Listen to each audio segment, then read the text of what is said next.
Հանրային ռադիոյի եթերում վերնատուն է, ես Նազել Յոհանյանն եմ, ողջույն սիրելի ռադիո լսողներ, Հանրային ռադիոյի կայքում ու նաև Facebook-յան հարթակում մեզ այս պահին դիտողներ, օրերս տեղի ունեցավ ֆրանկոֆոն թատերական հանդիպումների 7-րդ թողարկումը, որը նվիրված էր ժամանակակից հանրային դրամատուրգ Մատեի Վիշնյեկին։ Մատեի Վիշնյեկը ժամանակակից ֆրանկոֆոն թատրոնի նշանավոր հեղինակներից է, նրա պիեսները բեմադրվել են աշխարհի մի շարք թատրոններում, մի շարք բեմերում, նրա մասին հետաքրքրություն կա այսօր եւ մասնագետների շրջանում ու նաեւ հանդիսատեսն է շատ այսպես իրեն հանդիսատեսի շրջանում է շատ ջերմ ընդունելություն գտած այսպես հեղինակ Եվ այս միջոցառումների մասին ենք մենք այսօր խոսելու պիեսների այս նախագծի համահիմնադիր, պիեսների թարգմանիչ ու նաև Երևանի թատրոնի եւ կինոյի պետական ինստիտուտի թատրոնի ֆակուլտետի դեկան Լուսինե Աբգարյանի հետ շնորհակալություն Լուսինե մեզ հյուրընկալվելու համար Շնորհակալ եմ հրավիրելու համար։ Նախ հետաքրքիր է թե ինչ է իրենից ներկայացնում ֆրանկոֆոն թատերական հանդիպումները, արդեն 7-րդ անգամն եք փաստորեն կազմակերպում, փորձենք հասկանալ ինչ է իրենից ներկայացնում, հետո անցնենք առաջ։ Ֆրանկոֆոն թատերական հանդիպումները մի նախագիծ է, որը ստեղծել ենք իմ նախկին դասախոս իմ արդեն գոլեգա Անի Ջանիկյանի հետ արդեն 7 տարի առաջ եւ ամեն տարի այս նախագիծը ամենամյա նախագիծ է նվիրում ենք ֆրանկոֆոն հեղինակների, որոնց անձամբ հրավիրում ենք Հայաստան եւ թարգմանում ենք ժամանակակից թատերկեր, որպեսզի կարողանանք հայ հանդիսատեսին, բեմադրիչներին, թատրոններին տալ իրենց սեղաններին դնել նոր ժամանակակից պիեսներ։ Նաև նախագծի մասին խոսենք, նախագիծը եւ գրական հանդիպումներ էր ընդգրկում եւ ընթերցումներ, թատերական ընթերցումներ ու նաև Վիշնյեկի պիեսի այսպես ներկայացումը, նաև գրքի շնորհանդես Այսպես մեծ ընդգրկում ուներ, բայց մենք Մատեի Վիշնյեկի մասին շատ քչերը կան գուցե որ գիտեն, եկեք նաև իր մասին խոսենք, հեղինակը ներկա էր այդ ամբողջ միջոցառումներին Հեղինակը ֆրանկոֆոն ժամանակակից դրամատուրգիայի ամենակարկառուն դեմքերից մեկն է, աշխարհում ամենաշատ բեմադրվող հեղինակներից մեկը 40-ից ավելի երկրներում թարգմանվել, բեմադրվել է Մատեի Վիշնյեկը եւ շարունակում է, որովհետեւ ամեն տարի շատ մեծ ծավալով բեմադրություններ են տեղի ունենում Վիշնյեկի պիեսների եւ ինքը նույն ծավալով շարունակում է գրել։ Ստեղծագործում է եւ պոեզիայի դաշտում եւ պիեսներ է գրում, թատերկեր է գրում եւ արձակ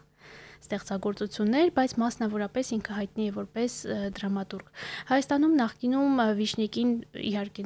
ոչ միայն նախկինում մշտապես ճանաչել են ավելի շատ ռուսերեն թարգմանությունների միջոցով, դրա համար մենք որոշեցինք այս հեղինակից 5 պիես թարգմանել, թարգմանիչները Գրիգոր Ջանիկյանը, Աննա Մանուկյանը եւ ես 5 ստեղծագործություն ներկայացնել եւ ամբողջ գրական պանորաման դժվար կլիներ ընդգրկել այս մեկ գրքում, բայց փորձեցինք անդրադառնալ եւ Վիշնյեկը շատ բազմաձայն հեղինակ է, հա, այդպես էլ փորձել ենք խորագրել հանդիպումները, անդրադառնալ իր եւ պատմական թեմայով վերաիմաստավորումներին, որովհետեւ ինքը սիրում է գրել գրականության մասին, հա, կոնկրետ այս ժողովածուում անդրադարձել ենք նրա երկու ստեղծագործություններին, որոնք Չեխովի պիեսների կարելի ասել փակագծերում ասել շարունակությունն են, այսինքն ինքը փորձել է երկրորդ կյանք տալ կամ չեխովյան պերսոնաժների կյանքը շարունակել։ Հետաքրքիր է որ պիեսի։ Ճայը կոչվում է իր ստեղծագործությունը կոչվում է Նինա կամ Հարդալիս ճայերի փխրունության մասին։ Նինայի պերսոնաժը, այսինքն կլիներ նույնը, թե չէ 15 տարի անց ինչպիսին կլինեին Տրիգորինը Տրեբլևը, ոչ թե մեր ժամանակներում, այլ Չեխովը մահացել է մինչև հեղափոխությունը իրեն շատ հետաքրքիր էր, որովհետև պատմական թեման շատ վիշնյեկյան թեմա է։ Իրեն հետաքրքիր էր, թե ինչպիսին կլինեին Չեխովի կերպարների ճակատագրերը հեղափոխության շրջանում, ռուսական մեծ հեղափոխության շրջանում, եւ այս կերպարներին բերել է հեղափոխության համատեքստ։ Շատ։ Նաև որ ապրել է Ռումինիայում, չէ, հիմնական ծնվել եւ ապրել է այնտեղ եւ հաստատ այնտեղ նաև համատեքստը կլինի սովետական, չէ, խորհրդային ժամանակների։ Վիշնիկը Ռումինիայում է ծնվել, ապրել եւ 87 թվականին նոր քաղաքական ապաստան է խնդրել Ֆրանսիայում, որովհետեւ որոշել է, որ պիտի ազատվի կոմունիզմի ճիրաններից, դժվար շրջան է եղել Ռումինիայում եւ իրեն չի կարողացել ազատ հեղինակ զգալ։ Չնայած որ հիմա անդրադառնում են նրան, որ իրենք ազատ հեղինակներ են այսօր, չկա այլևս կոմունիզմը եւ այլն, բայց արդյոք դա այն ազատությունն է, որի մասին իրենք երազում էին եւ որը կարծում էին, որ չունեին։ Այնինչ գրականության մեջ երբեմն ազատությունը ուրիշ կերպ կարող է ընկալվել, այսինքն ցենզուրայի օրոք կարող ես ասել բաները այնպես, ինչ որ բաներ կարող ես ասել այնպես, որ ուրիշ գրական արժեք, գեղագիտական արժեք կունենա, քան եթե ասես ազատության օրոք, որ ավելի པարզ կարող ես արտահայտվել ամեն ինչի մասին։ Հիմա Վիշնեկը ստեղծագործում է Ֆրանսիայում, երկար տարիներ աշխատել է նաև ֆրանսիական մամուլում, այսինքն երկու կերպար ունի, մեկ լրագրող եւ հեղինակ, եւ իրար փոխլրացնում են կարծում եմ, որովհետեւ ինչպես նշում է, հիմնական թեմաները նաև բացի նրանից, որ շատ պատմական անդրադարձներ է անում գրական, օրինակ Բեկետին, ՅՈՆԵՍԿՕ-ին, որովհետև ինքը իրեն համարում է աբսուրդի դպրոցի։ Երկխոսում է իրենց հետ։ Այո, երկխոսում է իրենց հետ եւ իրենց կերպարների հետ, Չեխովի, ինչպես նշեցի։ Ինքը իր նյութերը շատ ազդվում է նաեւ առօրյա լուրերից, որպեսզի գրի նոր ստեղծագործություններ։ Հետաքրքիր է, օրինակ նույն Բեկետի կամ ՅՈՆԵՍԿՕ-ի այդ աբսուրդի ժանրին անդրադարձները իր մոտ ինչպես են եւ ընդհանրապես մեր ժամանակներում 21-րդ դարում աբսուրդը ինչ տեսք ունի, աբսուրդ պիեսը։ Ինքը իրեն համարում է աբսուրդի դպրոցի, հուսով եմ կկարդամ անպայման ձեզ կնվիրենք։ Իրեն համարում է աբսուրդի դպրոցի, աբսուրդի մտածողների ժառանգորդ, մասնավորապես նշեց ՅՈՆԵՍԿՕ-ն, Բեկետը եւ այլն, եւ այդ սպասման թեման, որ կա, հա, օրինակ Բեկետի մոտ ինքը իր պիեսներում էլ արդեն ունի եւ ինքը կարծում է նաեւ որ Չեխովն էլ արդեն աբսուրդի նախահայրերից մեկն էր, որովհետեւ այդ ժամանակի տանդաղությունը, հա, այդ ձանձրույթը, որը երբեմն զգում ենք աբսուրդի թատրոնի մեջ, կա նաեւ Չեխովի մոտ եւ կա երբեմն Վիշնեկի այն պիեսների մեջ, որ նա վերաիմաստավորում է, հա, պատմական թեմաները։ Օրինակ ժողովածուին, որը լույս են կընծայել, կա Վերջին Գոդոն պիեսը, որտեղ հեղինակը եւ այսին Բեկետը հանդիպում է Գոդոին, այն կերպարին, որը իբր երբեք չի գալիս, չէ։ Իր մոտ հանդիպում են եւ մենք շատ հետաքրքիր բեմադրության ականատես եղանք նոյեմբերի 5-ին Գյումրու մտորումների թատրոնն էր բեմադրել Հովհաննես Հովհաննիսյանի բեմադրությամբ այս պիեսը, հա, եւ իսկապես այդպիսի Գոդո երևի թե որը մարմնավորեց Մերուժան Սաֆարյանը մենք չէինք տեսել եւ հա չէինք պատկերացնում որ Գոդոն կարող է մի քիչ այդպիսի կերպար լինել, անսպասելի էր, բայց շատ հաջողված բեմադրություն էր։ Իդեպ պրեմիերան Գյումրիում լինելու է, Գյումրվա պրեմիերան լինելու է նոյեմբերի վերջը։ Իսկ հեղինակը ներկա էր այդ ներկայացմանը։ Այո, հեղինակը 2 օրվա ծրագրին ներկա էր։ Ինչպես էր, ինչ արձագանք եղավ իր մոտ։ Հեղինակը շատ լավ արձագանքեց բոլոր 5 բեմադրություններին, որոնք մենք ծրագրել էինք։ Ցավոք, քանի որ երկար չէին պլանավորված հանդիպումները 2 օր էին, 2 օրում կարողացանք տեղավորել, չնայած շատ հայտեր ունեինք, որ ցանկանում են մասնակցելու բեմադրել Բեկետի ներողություն Վիշնեկի պիեսները եւ 5 ներկայացում ունեցանք եւ 5-ին էլ հեղինակը շատ ջերմ արձագանք տվեց, հա, օրինակ նշեց, որ շատ լավ թատերական դպրոց կա Հայաստանում եւ իսկապես նշեց, որ նույնիսկ մեր շատ դերասաններ կարող են արևմուտքում դաս տալ իրենց անկեղծության, ներկայության եւ չգիտեմ բեմական հնարքների շնորհիվ, որոնք մենք տեսանք այս 2 օրերի ընթացքում։ Լուսնե, իսկ ինչպես եք ընտրում հերթական հեղինակին, ասենք ինչպես ընտրեցիք օրինակ Վիշնեկին որպես այսպես կարևոր դեմք մեր թատերական աշխարհի համար, գրական եւ այլն։ Դե Եվանին, իմ գոլեգան, որի հետ անում ենք այս նախագիծը, եւ ես մասնագիտությամբ գրականագետներ ենք եւ մասնագիտության բերումով շատ ենք առնչվում ժամանակակից հեղինակների հետ։ Կարծում եմ ամենաշատ որոշում ենք ըստ հետաքրքրության, հա, այսինքն արդյոք այս հեղինակը որքանով հետաքրքիր կլինի հայ ընթերցողին, մեր իրականության համար խոսում կլինի եւ այլն, եւ ուզում ենք անպայման լինեն այնպիսի հեղինակներ, որոնց հետ հանդիպելը նաեւ շանս է մեր երիտասարդ թատերախմբերի համար, հա, մեր թատերական ոլորտի ներկայացուցիչների համար, ինչու՞ չէ, որովհետև ամեն ինչ հանդիպումներից է ծնվում, իսկ մեր թատերական հանդիպումներից հետո միշտ հետաքրքիր շարունակություններ են լինում տարբեր փառատոների տեսքով, հա, շարունակական համագործակցությունների տեսքով։ Վիշնեկին անդրադարձանք մի 3 տարի առաջ ենք ծանոթացել իր ստեղծագործությունների հետ, մոտավորապես, եւ որոշեցինք, որ ինքը անշրջանցելի հեղինակ է։ Նախորդ տարի էինք ուզում հրավիրել, այնքան էլ չստացվեց ժամանակի առումով, բայց այս տարի բարեբախտաբար ստացվեց, ինչի համար շատ ուրախ ենք։ Շատ լավ։ Իսկ այս ամեն ինչը ինչով է կարևոր նաև կրթության համար, օրինակ ինստիտուտի միջավայրում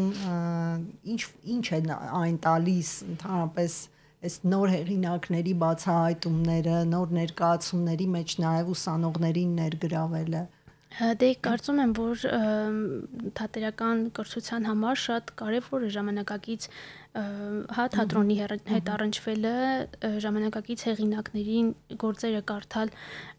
ոչ միջնորդավորված, այլ լավ թարգմանություններով, որը մենք փորձում ենք առաջարկել հայ ընթերցողին, եւ իրենց համար շատ կարեւոր են այն հնարավորությունները, որոնք նմանատիպ հանդիպումները իրենց համար բացում են, ինչպես ասեցի, հետագայում փառատոների հեռանկար եւ այլն, եւ իրենք այնքան մեծ ողջավորվածությամբ են մասնակցում ծրագրին, որ եւ այնպիսի լավ հետադարձ կապ է լինում իրենց հետ, որ կարծում եմ ավելի է ողջևորում ու հասկանում ես, որ չէ, ուրեմն սա իրենց իսկապես պակասում է ու անպայման պիտի մաքսիմումն անենք, որ լրացնենք իրենց կրթության այս ֆակտորը։ Օրինակ Վիշնեկը հանդիպում արեց ուսանողների հետ, որ չէին թողնում գնար հեղինակը, հա, անդադար հարցեր էին տալիս, անդադար պրպտում էին, որովհետև հա, իսկապես հետաքրքիր է, իսկ ուսանողները գիտենք այսօր բոլորն ասում են, որ ուսանողներն անտարբեր են, բայց եթե իրենց հետաքրքրող բաներ է լինում, իրենք բացարձակ անտարբեր չեն։ Այսինքն իրենց կրթությունը բերում եք պրակտիկ դաշտ ինչ որ իմաստով։ Այո, իհարկե, եւ այն փաստը, որ մենք հնարավորություն ենք տալիս, մասնավորապես մենք սիրում ենք համագործակցել երիտասարդ թատերախմբերի հետ, որոնք այսօր, ասենք, մշտական հարթակ չունեն արտահայտվելու, հա, երբեմն ինչ որ բեմադրություններ են անում, հետո միտեղ խաղում են, հետո չեն կարողանում շարունակել։ Մենք ուզում ենք, որ թատերական հանդիպումները այդպիսի մի հարթակ լինի եւ ինչը է արդեն տարիներ շարունակ, եւ երիտասարդ թատերախմբերը կլինեն դա թատերական ինստիտուտի ուսանողներ, շրջանավարտներ կամ երկլեզու դրամատիկական արվեստանոցի ուսանողներ, որոնք ֆրանսերեն հայերեն են բեմադրություններն անում, հա, կամ օրինակ մտորումների թատրոնը, որտեղ շատ երիտասարդ դերասաններ կան, եւ ինքը արդեն մի քանի տարի է գործում է այս թատրոնը, բայց դեռևս երիտասարդ թատրոն կարելի է համարել, կամ օրինակ թեկտեղի դերասանները, որոնց հետ համագործակցեցինք, շատ իրար մեջ նույնիսկ կապեր ստեղծեցին եւ կարող են գուցե հետագայում իրար հարթակներ նույնպես օգտագործել։ Շատ լավ։ Իսկ դա վերաբերում է միայն ֆրանկոֆոն թատրոնին եւ արդյոք ընդհանրապես ֆրանսալեզու պիեսները եւ հեղինակները այսօր շատ են եւ այսօր անհրաժեշտություն կա հերթով բոլորին անդրադառնալ։ Կարծում եմ, որ ֆրանկոֆոն թատրոնը, ոչ միայն ֆրանսիական, այլ նաև ֆրանսախոս երկրների թատրոնը շատ մեծ երևի այսօրվա դրամատուրգիայի կարևորագույն օղակներից մեկն է,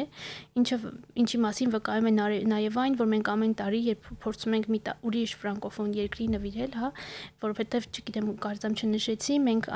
17 թվից սկսած տարբեր երկրներից ենք դրամատուրգներ հրավիրել, այդ թվում նաև աֆրիկյան որոշ երկրներից, չնայած Հայաստանը դիպլոմատիկ կապեր չուներ այդ երկրների հետ, Բենինից, Սենեգալից, այո, ֆրանսալեզուին ենք ֆրանսերեն է ստեղծագործում, Շվեյցարիայից հեղինակներ ենք ունեցել, Քվեբեկից, Կանադայից, որը զուգահեռաբար եւ մենք իրենց համար եւ իրենք մեզ համար լրիվ անհայտ աշխարհներ էինք իրենց դրամատուրգիան եւ մեր թատրոնը իրենց համար։ Բելգիայից ենք շատ հանրահայտ հեղինակներ հյուրընկալել մի 2 տարի առաջ, հա։ Ֆրանկոֆոնյան աշխարհագրություն է եւ ֆրանկոֆոն դրամատուրգիան դա միայն ֆրանսիական դրամատուրգիան չի, չնայած ֆրանսիական դրամատուրգիան երևի թե հիմնական աքսն է, բայց ֆրանկոֆոն դրամատուրգիան 5 մայրցամաքներում է։ Եվ սա կարծում եմ շատ հարստացնող երևույթ է, որին անպայման պիտի ծանոթ լինեն նաև մեր երիտասարդները իրենց էրուդիցիայի, իրենց կրթության եւ զարգացվածության համար։ Իսկ այդ բացը մեծ է, դեռ շատ անելիքներ կան այդ ուղղությամբ։ Շատ անելիք կա, որովհետեւ ինչքան էլ մենք այս 7 տարիների ընթացքում 30-ից ավել պիես ենք թարգմանել, հրատարակել, բայց սա, չգիտեմ, այսբերգի երևի 1%-ն էլ չէ։ Իսկ հիմնական անդրադարձը ժամանակակիցն է։ Այո, որովհետև մեզ համար շատ կարևոր ոչ ժամանակակից հեղինակներին իրենք արդեն որոշ կերպ առնչվել են, հա, դասագրքերից, ինտերնետից, հա, եւ քանի որ հեղինակային իրավունքի հարց չկա, իրենք շատ հեշտ կարողանում են կարդալ արդեն հրատարակված գործերը, բայց ժամանակակիցներին անպայման կարծում եմ, որ պետք է հրավիրել եւ տեղու ծանոթանալ իրար հետ, ստեղծագործել իրար հետ, ինչի՞ չէ, եւ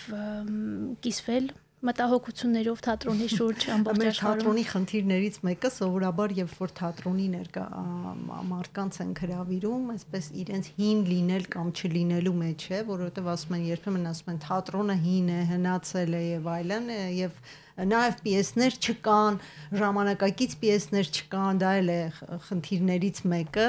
եւ հետաքրքիր է այս բացը կլրացնի արդյոք մեր թատրոնը կդառնա նաև քիչ թե շատ ժամանակակից այս նոր պիեսների ներմուծումը, այսպիսի հանդիպումներ, կապեր ստեղծելը։ Ես կարծում եմ, որ մեր թատրոնը շատ ծարավ ունի նոր ժամանակակից պիեսների, հա, լավ թարգմանության պիեսների, որովհետեւ մեկ-մեկ գիտենք ինչպես է լինում, ռեժիսորներն իրենք են թարգմանում միջնորդավորված, ինչից տեքստը բավականին շատ կորցնում է ու ցավոք չկա մի կառույց կամ կա, բայց չգիտեմ դա ինչպես է վերահսկվում, բայց այս խնդիրը մենք մի քանի անգամ արդեն արձանագրել ենք։ Հիմա մեր թատրոնի պակասը փորձում ենք ինչ որ կերպ լրացնել եւ այո, այս ժամանակակից պիեսների հանդեպ հետաքրքրություն կա, մենք փորձ ունեցել ենք, որ թատրոններից մեկը նույնիսկ վերցնի թարգմանված պիեսներից մեկը բեմադրվի եւ երկար ժամանակ իր ռեպերտուարում եղել է այս ներկայացումը։ Ես երիտասարդական թատերախմբեր ունենք, օրինակ Գյումրու երիտասարդական թատերախումբը, որը բեմադրեց մեր հրավիրյալ հեղինակներից մեկի պիեսներից մեկը Սելին Դելբեքի Վայրի երեխան եւ բավականին շատ խաղաց եւ Հայաստանում եւ դրսում։ Կամ մեկ այլ օրինակ բերեմ Նյուանս թատերախումբը, որը երկլեզու դրամատիկական արվեստանոցից հետո էր ստեղծվել, ինքն էլ վերցրեց թարգմանված հեղինակներից 2 ստեղծագործություն եւ շարունակում է խաղալ, փառատոների մասնակցել։ Այսինքն կա սեր եւ հետաքրքրություն ժամանակակից դրամատուրգիայի հանդեպ։ Իսկ մեր դրամատուրգիան այս դեպքում կփոխվի ինչ որ իմաստով, այսինքն ազդեցություններ, չգիտեմ։ Ես կարծում եմ, որ պիտի մեր դրամատուրգիան իր ուղղությունը ունի զարգանալու, ցավոք հայ թատրոնները շատ չեն բեմադրում հայկական պիեսներ, ինչը օրինակ երբ հրավիրյալ ռեժիսորներին, դերասաններին կամ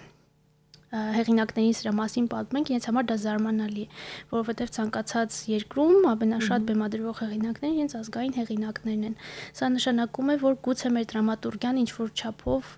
դեռևս կաղում է կամ շատ չի հետաքրքրում այսօրվա ռեժիսորներին եւ ավելի շատ նախընտրում են արտասահմանյան, հա, պիեսներ բեմադրել։ Մենք այս հարցին փորձելու ենք մեր չափով որոշակի ինչ որ ձևով աջակցել լուծմանը արվեստի դրամատիկական ռեզիդենցիաների միջոցով, որ արդեն մի քանի տարի պլանավորում ենք, ինչպես նաև մեր հայկական պիեսների հանրահռչակմամբ, որի ուղղությամբ նույնպես աշխատում ենք Յուրոդրամա հիմնադրամի հետ եւ հենց այս տարի արդեն թարգմանվում է հայ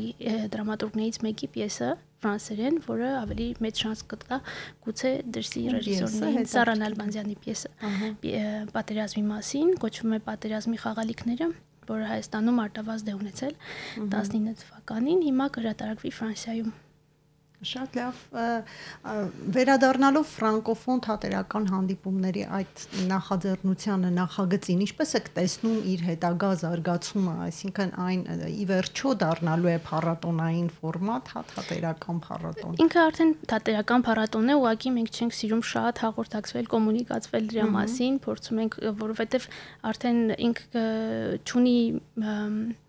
կոմերցիոն կոմպոնենտ, հա, ամեն ինչ, ամեն միջոցառման մուտքը ազատ է, ոչ մի տոմս չի վաճառվում, բոլորն ազատ են գալ, նայել բոլոր ներկայացումները։ Դրա համար մեր շահառուները արդեն մեզ հետ են, դա շատ կոմունիկացիոն հարց չունենք եւ փառատոնը արդեն գիտի եւ իր ուրույն տեղն ունի, այսինքն ֆրանկոֆոնիայի միջազգային կազմակերպության փարոս պրոյեկտներից մեկն է, նախագծերից մեկն է, որ ամեն տարի Հայաստանում իրենց աջակցությամբ իրականացնում ենք, ինչպես նաև Հայաստանում Ֆրանսիական ինստիտուտի Եվ ինքը փառատոն է իր ֆորմատի մեջ, 2-3 օր ամեն տարի տևում, հա, եւ կարծում եմ մենք ֆորմատը կպահենք, որովհետեւ ինքը փորձը ցույց է տալիս, որ հաջողված է, այսինքն երկար չես ծավալում, որ ոչ ոքի չհոգնի եւ ամեն ինչ հեղինակներն էլ երբեմն շատ երկար ժամկետով չեն կարողանում գալ։ Հաջորդ տարի գուցե անդրադառնանք եւս մեկ ֆրանկոֆոն երկրի կամ մտքեր ունենք։ Իսկ ինչպես եք պլանավորում յուրաքանչյուր տարի մեկ հեղինակի թե երկրի ավելի շատ երկրի, որովհետեւ օրինակ Աֆրիկայից հրավիրել էինք 4 հեղինակ, Բելգիայից 5 հեղինակ, Քվեբեկից 6 հեղինակ, նայած ամեն տարի տարբեր է լինում։ Այս տարի Վիշնեկին որպես առանձին հեղինակ ենք հրավիրել, հաջորդ տարի երևի անդրադառնանք հայազգի ֆրանսալեզու դրամատուրգներին գուցե սա լինի հաջորդ տարվա շատ են դրանք որոնց մենք չգիտենք ոչ ոքի չգիտենք իրական ժամանակակիցներին ցավոք Հայաստանում չգիտենք սա մեր Հայաստան-Սփյուռքի կապի խզված լինելու արդյունքներից մեկն է կարող եք կանոններ տալ հա կարող եմ բայց նախընտրում ենք նախագիծը սկսելուց հետո ավելի կոնկրետ ասել մի քիչ եւ խորանանք նախագծի մեջ մի քանի անուններ կան օրինակ Սիմոն Աբգարյանը որը մեզ հայտնի է որպես ռեժիսոր որպես դերասան մասնավորապես բայց որպես դրամատուրգ հայտնի չի Կարծեմ նա այստեղ մի ինչ որ տեսակի փորձ ունեցել է այդտեղ ընթերցումների Սիմոնը մեզ հետ աշխատել է երկլեզու դրամատիկական արվեստանոցում, այսինքն ինքը մեր ուսանողների հետ աշխատել է 3 տարի առաջ արդեն եւ հենց այդ ժամանակ էլ ես բացահայտեցի իր պիեսներն ու ասացի մենք ոնց չգիտենք այս դրամատուրգին մենք գիտենք Սիմոն դերասանին, Սիմոն ռեժիսորին, բայց ոչ դրամատուրգին մենակ ինքը չէ ուրիշ անուններ ունենք Ժան-Ժակ Վարուժանը, որը մահացել է արդեն Պասկալ Թոկատլյան եւ մի քանի այլ հեղինակներ կան, որոնք ոչ միայն Ֆրանսիայում են, Բելգիա, Շվեյցարիա եւ այլն։ Սիմոնը նաեւ այստեղ բեմադրություն բերեց Էլեկտրան իր ստեղծագործություններից մեկը Երևանյան փառատոնի ժամանակ։ Եղավ պրեմիերա։ Հա, պրեմիերա չէր վերջիններ, հա։ Շատ լավ։ Լուսինե,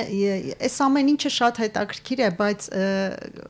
արդյոք այն կարող է զարգացնել մեր թարգմանական դպրոցը, արդյոք այն կարող է զարգացնել մեր թատրոնները, արդյոք կարող է զարգացնել նաև դրամատուրգիան։ Մենք հույս ունենք, որ սա թարգմանական դպրոցում միլումա ենք ներդնում, որովհետև գիտեք, քանի որ պիեսների թարգմանությունը դա ոչ մի կոմերցիոն կոմպոնենտ չունի, հրատարակիչները չեն ուզում ուղղակի պիեսներ հրատարակել։ Հա, շատ դժվար է լինում իրենց հետ այս համագործակցությունը։ Մենք տարիներ շարունակ աշխատում ենք անկյունակար հրատարակչության հետ, արդեն 7-րդ տարին է եւ 30-ից ավել պիեսներ ենք թարգմանել հրատարակել եւ քանի որ չենք ուզում սա մենաշնոր լինի, անպայման ամեն անգամ թարգմանիչների խմբի հետ ենք աշխատում, հա, ամեն անգամ 3-4 թարգմանիչ մեզ հետ ներգրաված են լինում նախագծում, որովհետեւ մենք չունենք թարգմանական, հա, ունենք տարբեր թարգմանական ֆակուլտետներ եւ այլն, հա, բայց չունենք հենց դրամատուրգիայի թարգմանություն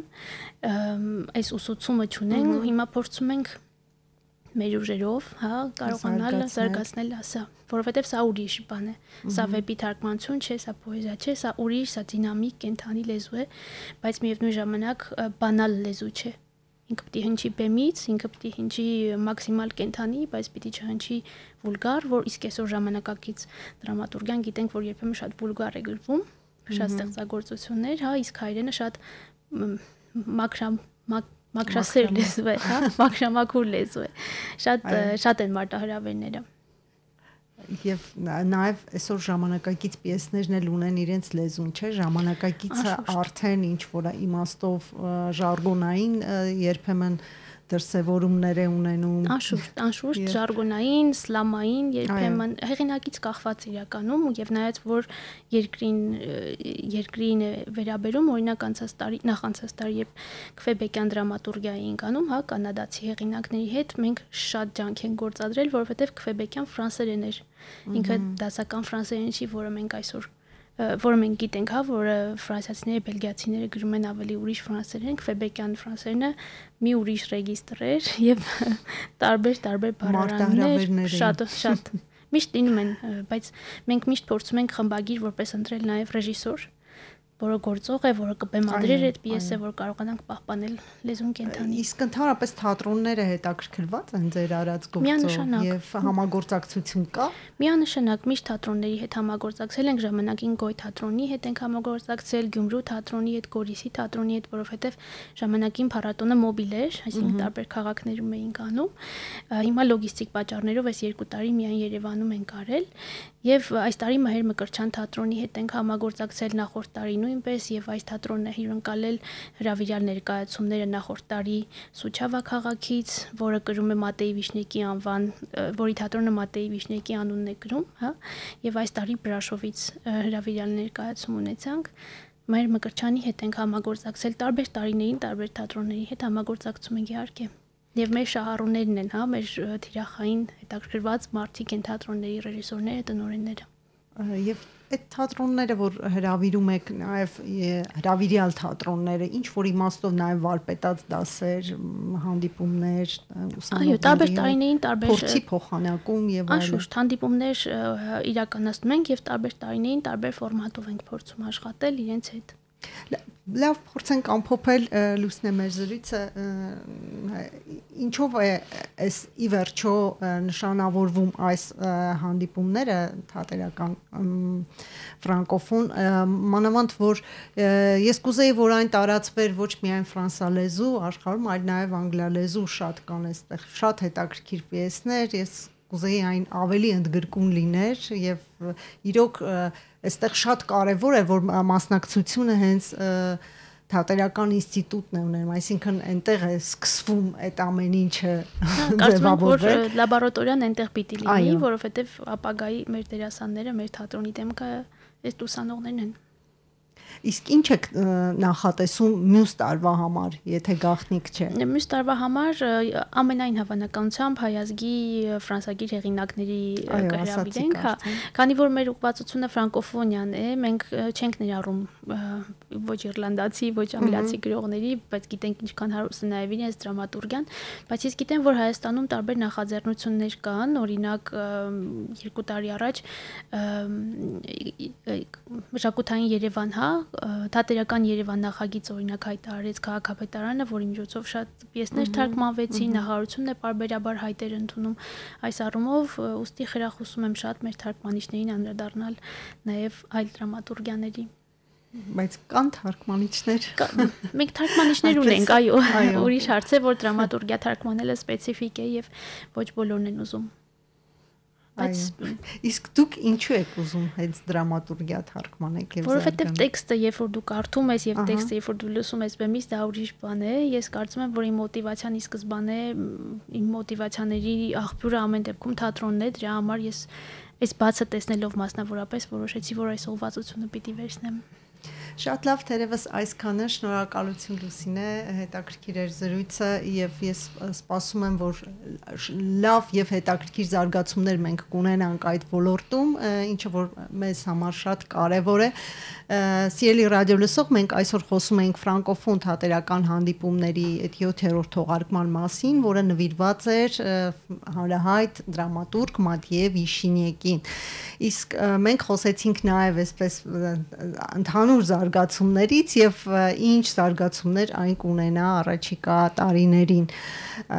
Ես իմ զրուցակիցը նախագծի համահիմնադիրն էր, պիեսի թարգմանիչ եւ Երևանի թատրոնի եւ կինոյի պետական ինստիտուտի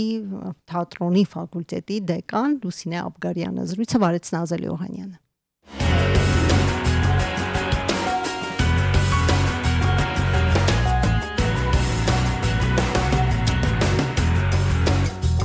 Վերնատուն